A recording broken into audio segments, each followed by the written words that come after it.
பாஜக தலைமையிலான தேசிய ஜனநாயக கூட்டணியின் குடியரசு துணைத் தலைவர் வேட்பாளரான CP ராதாகிருஷ்ணன் வரும் 27ஆம் தேதி தமிழகம் வராரு. குடியரசு துணைத் தலைவரை தேர்வு செய்வதற்கான தேர்தல் அடுத்த மாதம் 9ஆம் தேதி நாடாளுமன்றத்தில் நடைபெற இருக்கு.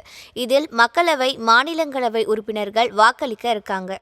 குடியரசு துணைத் தலைவர் தேர்தலில் பாஜக தலைமையிலான தேசிய ஜனநாயக கூட்டணி சார்பில் தமிழகத்தை சேர்ந்தவரும் மகாராஷ்டிர மாநில ஆளுநருமான CP ராதாகிருஷ்ணன் வேட்பாளராக நிறுத்தப்படுறாரு.